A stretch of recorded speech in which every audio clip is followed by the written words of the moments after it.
The masterpiece that is Birdemic, Shock and Terror was released this week on DVD and Blu-ray, and it lived up to every one of my expectations.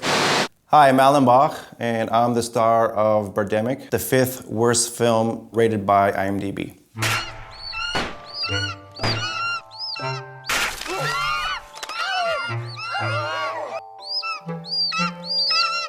I think my look has changed since I met you. Really? Why is that? Last week, the company NCT Software that I work for was bought for $1 billion by Oracle Corporation. And this week, my startup company that I founded, Mass Solar, got funded $10 million by Evergreen Capital. You said that might happen. Congratulations. I think the moment that I wanted to be an actor was I was going to college, I was studying architecture, but then I just didn't like it anymore. So I was like, you know what, I'm gonna do something that I really love to do. And so I decided to go into acting. I actually had an online acting profile through nowcasting.com. One day, the director, James Nguyen, called me and he said that he wanted to cast me for his film, Birdemic. Birdemic, Shock and Terror is supposed to be a very serious romantic thriller. Romantic thriller? Yes. He asked me to come down to San Jose, which was a 2-hour drive from Sacramento, but I didn't care, you know, it was my first film, so I decided to meet him. I was really excited. I did it without an agent. I met with him at a high school, and he asked me to do a monologue. And the only monologue that I knew back then was a scene from the boiler room. Act as if. Do you understand what that means? Act as if you are the fucking president of this firm. So I did that maybe for like 10 seconds, and then he said, great. He said, you got the part.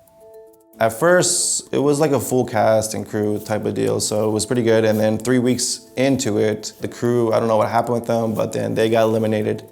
So working on set on Birdemic was, you know, very challenging. I made a lot of sacrifices. Monday through Friday, I was going to school. I was working as well. And then on the weekends, I would drive from Sacramento to the other actor's house and then to San Jose or Half Moon Bay. Work 12 hours. I almost fell asleep a few times on the road. One night, James decided not to go back. So I actually had to spend the night at a 7-Eleven parking lot, I remember.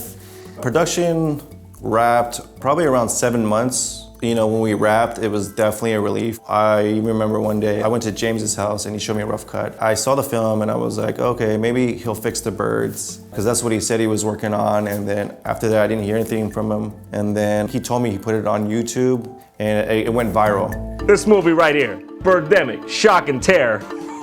There is nothing that can prepare you for this.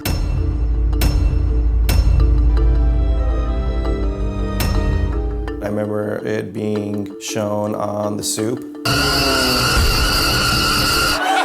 Those birds are equipped with World War II fighter plane sound effects? Go, God help us all. It was featured on the New York Times. I mean, when it first got released and went viral, I didn't think it was gonna come out like that. Yeah, it was a little bit, I wouldn't say embarrassing, but like, you know, every actor wants their first film to be, you know, great. And for a low budget film, you know, he did his best. So, yeah.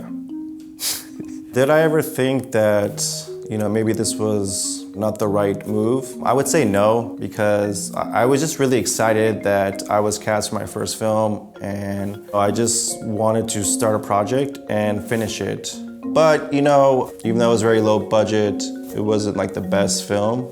It actually had a niche for certain fans, so it got really popular. People were reaching out to me and they really loved it, so I was like, you know what, I'll just embrace it. Are you ready for Birdemic, Shock and Terror?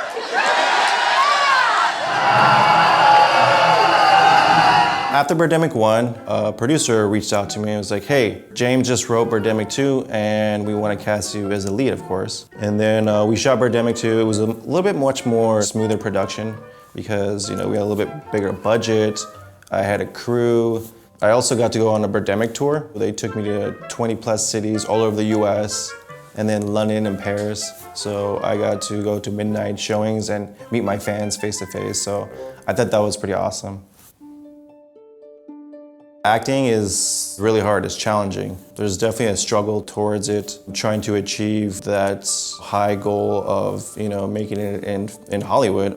Birdemic, it did give me a boost in my acting career. But then, you know, you have your highs and lows. It went from high with Birdemic and then it went low. And I'm not saying that I didn't feel like I wanted to give up. There were times when I did feel like it, but you know, you just have to have faith. The Birdemic franchise does have a lot of fans, and you know, they reach out to me all the time, and they're really nice and positive, and they really love the films. They love me acting in the film. It's just a great feeling when you get fans reaching out to you and saying, you know, that they really enjoyed the film that you're in. Some of the hopes I have for acting is, of course, continue acting in films. My motto is this, that I'm not gonna give up. You know, I'm gonna keep trying and trying until I get it. And eventually I'll get it. If I'm 35, 40, 60, eventually I'll get it.